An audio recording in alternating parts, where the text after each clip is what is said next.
ಮೈದುನರಿಗೆ ಇಷ್ಟವಾದ ವಿಧವೆ ಅತ್ತಿಗೆ ಯಾರಿಗೆ ಸಿಗುತ್ತಾಳೆ? ಇವರು ಬಾಲು ಮತ್ತು ರೂಪಿಣಿ ಗಂಡ ಹೆಂಡತಿಯರು.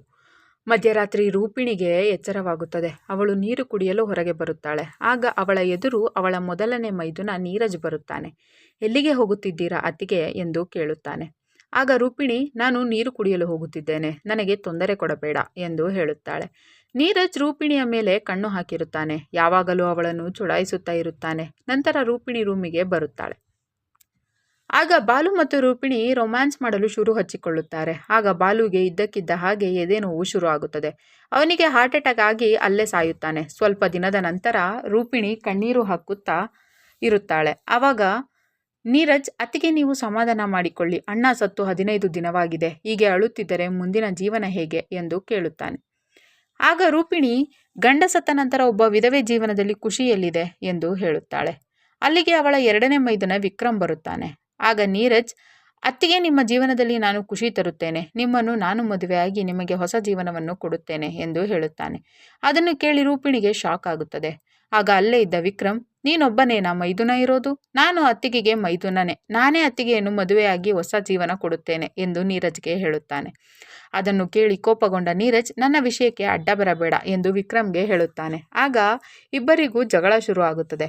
ಆಗ ರೂಪಿಣಿ, ನನಗಾಗಿ ನೀವು ಪ್ರಾಣಿಗಳ ಹಾಗೆ ಜಗಳ ಆಡಬೇಡಿ, ನಾನು ನಿಮ್ಮಿಬ್ಬರಲ್ಲಿ ಒಬ್ಬರನ್ನು ಮದುವೆ ಆಗುತ್ತೇನೆ, ಆದರೆ ನನಗೆ ಸ್ವಲ್ಪ ದಿನಗಳ ಕಾಲ ಸಮಯ ಬೇಕು ಎಂದು ಹೇಳುತ್ತಾಳೆ. ಆಗ ಇಬ್ಬರು ಅವಳ ಮಾತಿಗೆ ಒಪ್ಪಿಕೊಳ್ಳುತ್ತಾರೆ. ಮರುದಿನ ಬೆಳಗ್ಗೆ ರೂಪಿಣಿ ಮಲಗಿರುತ್ತಾಳೆ. ಆಗ ವಿಕ್ರಮ್ ಅವಳಿಗಾಗಿ ಕಾಫಿ ಮಾಡಿಕೊಂಡು ಬರುತ್ತಾನೆ. ಆಗ ರೂಪಿಣಿ ಕಾಫಿಯನ್ನು ಕುಡಿದು ತುಂಬ ಚೆನ್ನಾಗಿದೆ ಎಂದು ಹೇಳುತ್ತಾಳೆ. ಆಗ ವಿಕ್ರಮ್ ಅವಳನ್ನು ಪಟಾಯಿಸಲು, ನಾನು ತುಂಬ ಚೆನ್ನಾಗಿದ್ದೇನೆ, ದಯವಿಟ್ಟು ನನ್ನನ್ನೇ ಮದುವೆ ಮಾಡಿಕೊಳ್ಳಿ ಎಂದು ಅವಳ ಕೈ ಹಿಡಿದುಕೊಳ್ಳುತ್ತಾನೆ. ಆಗ ರೂಪಿಣಿ ಕೋಪದಿಂದಲೇ, ಮೊದಲೇ ನಮ್ಮ ಮಧ್ಯೆ ಒಪ್ಪಂದ ಆಗಿದೆ, ನನಗೆ ಸ್ವಲ್ಪ ದಿನ ಕಾಲಾವಕಾಶ ಬೇಕು ಎಂದು ಹೇಳಿ, ನೀನು ಒಳ್ಳೆ ಹುಡುಗ, ನೋಡಲು ಚೆನ್ನಾಗಿದ್ದೀಯಾ, ನಿನಗೆ ನನಗಿಂತ ಚೆನ್ನಾಗಿರುವ ಹುಡುಗಿಯೇ ಸಿಗುತ್ತಾಳೆ, ನನ್ನನ್ನೇಕೆ ಮದುವೆ ಆಗಬೇಕೆಂದಿದ್ದೀಯಾ ಎಂದು ಕೇಳುತ್ತಾಳೆ. ಆಗ ವಿಕ್ರಮ್, ಅತ್ತಿಗೆ, ನಾನು ನಿಮ್ಮನ್ನು ನೋಡಿದ ದಿನದಿಂದಲೇ ನಿಮ್ಮ ಮೇಲೆ ಪ್ರೀತಿಯಾಗಿತ್ತು, ನಾನು ನಿಮ್ಮ ಪ್ರೀತಿಗಾಗಿ ಕಾಯುತ್ತಿದ್ದೇನೆ ಎಂದು ಹೇಳುತ್ತಾನೆ. ಆಗ ರೂಪಿಣಿ, ನೀನು ಚೆನ್ನಾಗಿ ಮಾತನಾಡಲು ಕಲಿತಿದ್ದೀಯಾ ಎಂದು ಹೇಳುತ್ತಾಳೆ. ಆಗ ವಿಕ್ರಮ್ ಅವಳ ಸೊಂಟಕ್ಕೆ ಕೈ ಹಾಕಿ ಅವಳನ್ನು ತಬ್ಬಿಕೊಂಡು ರೊಮ್ಯಾನ್ಸ್ ಮಾಡಲು ಹೋಗುತ್ತಾನೆ. ಅಷ್ಟರಲ್ಲಿ ಅಲ್ಲಿಗೆ ನೀರಜ್ ಬಂದು ಬಿಡುತ್ತಾನೆ. ಆಗ ಇಬ್ಬರು ಶಾಕ್ ಆಗುತ್ತಾರೆ. ಆಗ ನೀರಜ್ ವಿಕ್ರಮ್ಗೆ, ಅವಳು ಒಬ್ಬರನ್ನು ಆಯ್ಕೆ ಮಾಡುವವರೆಗೂ ನೀನು ದೂರ ಇರಬೇಕು ಎಂದು ವಾರ್ನಿಂಗ್ ಕೊಟ್ಟು ಅಲ್ಲಿಂದ ಕಳುಹಿಸುತ್ತಾನೆ.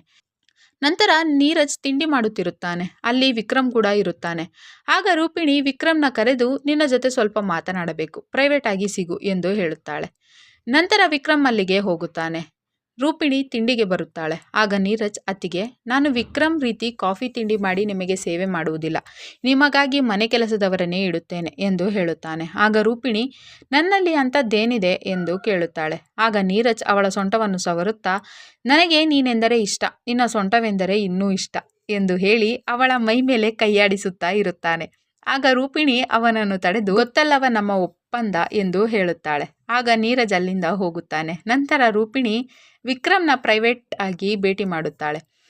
ಆಗ ವಿಕ್ರಮ್, ಅತ್ತಿಗೆ, ಏನು ವಿಷಯ, ನನ್ನನ್ನೇಕೆ ಇಲ್ಲಿಗೆ ಕರೆಸಿದ್ದೀರಾ ಎಂದು ಕೇಳುತ್ತಾನೆ. ಆಗ ರೂಪಿಣಿ, ನಿನಗೊಂದು ವಿಷಯ ಹೇಳಬೇಕು ಎಂದು ಹೇಳಲು ಶುರು ಮಾಡುತ್ತಾಳೆ.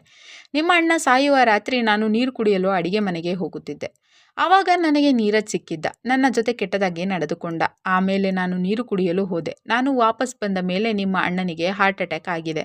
ನನಗೆ ನೀರಜ್ನ ಮೇಲೆ ಅನುಮಾನವಿದೆ, ಅವನ ಮೇಲೆ ನೀನು ಒಂದು ಕಣ್ಣಿಡು ಎಂದು ವಿಕ್ರಮ್ಗೆ ಹೇಳುತ್ತಾಳೆ. ಆಗ ವಿಕ್ರಮ್ ಸರಿ ಎಂದು ಅವಳನ್ನು ತಬ್ಬಿಕೊಳ್ಳುತ್ತಾನೆ.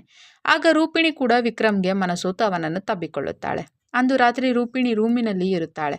ಅಲ್ಲಿಗೆ ನೀರಜ್ ಬರುತ್ತಾನೆ. ಅತ್ತಿಗೆ, ನಾನು ನಿಮಗಾಗಿ ಒಂದು ಡ್ರೆಸ್ ತೆಗೆದುಕೊಂಡು ಬಂದಿದ್ದೇನೆ, ಇದನ್ನು ಈಗಲೇ ಹಾಕಿಕೊಳ್ಳಬೇಕು ಎಂದು ಹಠ ಮಾಡುತ್ತಾನೆ. ಆಗ ರೂಪಿಣಿ ಬೇರೆ ವಿಧಿ ಇಲ್ಲದೆ ನೀರಜ್ ಕಣ್ಣಿಗೆ ಬಟ್ಟೆ ಕಟ್ಟಿ ರೂಮಿನಲ್ಲೇ ಹೊಸ ಡ್ರೆಸ್ ಅನ್ನು ಹಾಕಿಕೊಂಡು ಬರುತ್ತಾಳೆ. ಹಾಗೆ ವಿಕ್ರಮ್ಗೆ ನನ್ನನ್ನು ಕಾಪಾಡು ಎಂದು ಮೆಸೇಜ್ ಕಳಿಸುತ್ತಾಳೆ. ನಂತರ ನೀರಜ್ನ ಕಣ್ಣಿಗೆ ಬಟ್ಟೆಯನ್ನು ಬಿಚ್ಚುತ್ತಾಳೆ. ಆಗ ಅವಳ ಅಂದವನ್ನು ನೋಡಿದ ನೀರಜ್ಗೆ ಅವಳ ಮೇಲೆ ಆಸೆ ಆಗುತ್ತದೆ. ತಬ್ಬಿಕೊಳ್ಳುತ್ತಾನೆ. ಅವಳ ಮೇಲೆ ಬಿದ್ದು ಅವಳನ್ನು ಬಲವಂತ ಮಾಡಲು ಹೋಗುತ್ತಾನೆ. ಅಷ್ಟರಲ್ಲಿಗೆ ವಿಕ್ರಮ್ ಬರುತ್ತಾನೆ. ನೀರಜ್ಗೆ, ಏನು ಮಾಡುತ್ತಿದ್ದೀಯಾ ನೀನು ಎಂದು ಹೇಳುತ್ತಾನೆ. ಆಗ ನೀರಜ್, ನೀನು ನನಗಿಂತ ಚಿಕ್ಕವನು, ಇಲ್ಲಿಂದ ಹೊರಟು ಹೋಗು ಎಂದು ಹೇಳುತ್ತಾನೆ. ಆಗ ವಿಕ್ರಮ್ ಕೋಪದಿಂದ ಅವನ ಕತ್ತಿನ ಪಟ್ಟಿ ಹಿಡಿದು ಮತ್ತೆ ಇಬ್ಬರು ಜಗಳ ಆಡಲು ಶುರು ಮಾಡುತ್ತಾರೆ. ಆಗ ರೂಪಿಣಿ ಅವರ ಜಗಳವನ್ನು ಬಿಡಿಸುತ್ತಾಳೆ. ಆಗ ವಿಕ್ರಮ್, ಅತ್ತಿಗೆ, ಈಗಲೇ ಹೇಳಿ, ನಿಮಗೆ ನಮ್ಮಿಬ್ಬರಲ್ಲಿ ಯಾರು ಇಷ್ಟವೆಂದು ಕೇಳುತ್ತಾನೆ. ಆಗ ರೂಪಿಣಿ ನೀರಜ್ ಕಡೆ ಕೈ ತೋರಿಸುತ್ತಾಳೆ. ಆಗ ವಿಕ್ರಮ್ಗೆ ಶಾಕ್ ಆಗುತ್ತದೆ. ಆಗ ನೀರಜ್, ನಿನಗೆ ಈಗ ಗೊತ್ತಾಯಿತಲ್ಲವಾ, ಇಲ್ಲಿಂದ ಹೊರಡು ಎಂದು ವಿಕ್ರಮ್ನ ಕಳಿಸುತ್ತಾನೆ. ಮರುದಿನ ವಿಕ್ರಮ್ಗೆ ಒಂದು ಚೀಟಿ ಸಿಗುತ್ತದೆ. ಅದರಲ್ಲಿ ಮತ್ತೆ ಅದೇ ಜಾಗದಲ್ಲಿ ಸಿಗು ಎಂದು ಬರೆದಿರುತ್ತದೆ. ವಿಕ್ರಮ್ ಆ ಜಾಗಕ್ಕೆ ಹೋಗುತ್ತಾನೆ. ಅಲ್ಲಿಗೆ ರೂಪಿಣಿ ಬರುತ್ತಾಳೆ. ಆಗ ವಿಕ್ರಮ್, ಈಗ ನನ್ನನ್ನೇಕೆ ಇಲ್ಲಿಗೆ ಕರೆಸಿದ್ದೀಯಾ ಎಂದು ಕೇಳುತ್ತಾನೆ. ಆಗ ರೂಪಿಣಿ, ನಾನು ನಿನ್ನ ಪ್ರಾಣ ಉಳಿಸಲು ನಿನ್ನೆ ಅವನ ಕಡೆ ಕೈ ತೋರಿಸಿದೆ ಎಂದು ಹೇಳುತ್ತಾಳೆ. ಆಗ ವಿಕ್ರಮ್, ಈಗ ಏನಾಯಿತು ಎಂದು ಕೇಳುತ್ತಾನೆ. ಆಗ ರೂಪಿಣಿ, ನನಗೆ ನೀರಜ್ ಮೇಲೆ ಮೊದಲಿನಿಂದಲೂ ಅನುಮಾನವಿತ್ತು. ಅವನಿಗೆ ನನ್ನ ಮೇಲೆ ಕಣ್ಣು ಇತ್ತು. ನಿನ್ನೆ ನನಗೆ ಅಡುಗೆ ಮನೆಯ ಡಸ್ಟ್ಬಿನ್ನಲ್ಲಿ ವಿಷದ ಬಾಟಲ್ ಸಿಕ್ಕಿತು. ನಿಮ್ಮ ಅಣ್ಣ ಹಾರ್ಟ್ ಅಟ್ಯಾಕ್ ಇಂದ ಸತ್ತಿಲ್ಲ, ನೀರಜ್ ಅವರಿಗೆ ವಿಷ ಕೊಟ್ಟು ಸಾಯಿಸಿದ್ದಾನೆ ಎಂದು ಹೇಳುತ್ತಾಳೆ. ಆಗ ವಿಕ್ರಮ್ ಕೋಪದಿಂದ, ನಾನು ಈಗಲೇ ಅವನ ಕತೆ ಮುಗಿಸುತ್ತೇನೆ ಎಂದು ಹೇಳುತ್ತಾನೆ. ಆಗ ರೂಪಿಣಿ ಅವನನ್ನು ತಡೆದು, ಈಗ ಬೇಡ, ಇವತ್ತು ಅವನ ಮೊದಲ ರಾತ್ರಿಗೆ ರೆಡಿ ಮಾಡು, ಅಲ್ಲಿ ಅವನಿಗೊಂದು ಗತಿ ಮಾಡೋಣ ಎಂದು ಹೇಳುತ್ತಾಳೆ. ಅದರಂತೆ ಆ ರಾತ್ರಿ ಹೂವಿನ ಮಂಚದ ಮೇಲೆ ರೂಪಿಣಿ ಕೂತಿರುತ್ತಾಳೆ. ಅವಳ ರೂಮಿಗೆ ನೀರಜ್ ಬರುತ್ತಾನೆ. ಆಗ ರೂಪಿಣಿ ಅವನ ಕಪಾಳಕ್ಕೆ ಬಾರಿಸಿ, ನನ್ನನ್ನು ಪಡೆಯಲು ನಿನ್ನ ಅಣ್ಣನಿಗೆ ವಿಷ ಕೊಟ್ಟಿದ್ದೀಯಾ, ನಾನು ನಿನ್ನನ್ನು ಬಿಡುವುದಿಲ್ಲ ಎಂದು ಹೇಳುತ್ತಾಳೆ. ಆಗ ಕೋಪದಿಂದ ನೀರಜ್, ನೀನು ನನ್ನನ್ನು ಹೊಡೆಯುತ್ತೀಯಾ ಎಂದು ಅವಳ ಕತ್ತು ಹಿಸುಕಿ ಸಾಯಿಸಲು ಹೋಗುತ್ತಾನೆ. ಆಗ ವಿಕ್ರಮ್ ಬಂದು ನೀರಜ್ನ ಕುತ್ತಿಗೆಗೆ ಹಗ್ಗ ಬಿಗಿದು ಅವನ ಕತೆ ಮುಗಿಸುತ್ತಾನೆ. ನೀರಜ್ ಅಲ್ಲೇ ಪ್ರಾಣ ಬಿಡುತ್ತಾನೆ. ಆಗ ರೂಪಿಣಿ ವಿಕ್ರಮ್ನ ತಬ್ಬಿಕೊಳ್ಳುತ್ತಾಳೆ. ಆಗ ವಿಕ್ರಮ್, ನೀನೇನು ಚಿಂತೆ ಮಾಡಬೇಡ, ನಾನು ಎಲ್ಲ ನೋಡಿಕೊಳ್ಳುತ್ತೇನೆ ಎಂದು ಹೇಳಿ ಅವಳನ್ನು ಮಂಚದ ಮೇಲೆ ಕೂರಿಸುತ್ತಾನೆ. ಆಗ ರೂಪಿಣಿ, ನನ್ನನ್ನು ಬಿಟ್ಟು ಹೋಗಬೇಡ, ನನಗೆ ಭಾಷೆ ಕೊಡು ಎಂದು ವಿಕ್ರಮ್ಗೆ ಹೇಳುತ್ತಾಳೆ. ಆಗ ವಿಕ್ರಮ್, ನಾನು ನಿನ್ನನ್ನು ಹೇಗೆ ಬಿಟ್ಟು ಹೋಗಲಿ, ನಿನಗಾಗಿ ನಾನು 2 ಕೊಲೆಯನ್ನು ಮಾಡಿದ್ದೇನೆ ಎಂದು ಹೇಳುತ್ತಾನೆ. ಆವಾಗ ಅವನ ಮಾತು ಕೇಳಿ ರೂಪಿಣಿಗೆ ದೊಡ್ಡ ಶಾಕ್ ಆಗುತ್ತದೆ. ನೀರಜ್ ವಿಷ ಹಾಕಿರುವುದಿಲ್ಲ. ಆ ದಿನ ವಿಕ್ರಮ್ ಹಾಲಿಗೆ ವಿಷ ಹಾಕಿ ತನ್ನ ದೊಡ್ಡ ಅಣ್ಣನ ಕತೆ ಮುಗಿಸಿರುತ್ತಾನೆ. ಆಗ ರೂಪಿಣಿ, ನಾನು ತಪ್ಪು ಮಾಡಿಬಿಟ್ಟೆ ಎಂದು ಕಣ್ಣೀರು ಹಾಕುತ್ತಾಳೆ. ಆಗ ವಿಕ್ರಮ್ ಆ ಮಂಚದ ಮೇಲೆ, ಈಗ ನಾವಿಬ್ಬರು ಮೊದಲ ರಾತ್ರಿ ಮಾಡಿಕೊಳ್ಳೋಣ ಎಂದು ಅವಳ ಜೊತೆ ಸ್ವರ್ಗ ಸುಖ ನೋಡಲು ಮುಂದಾಗುತ್ತಾನೆ.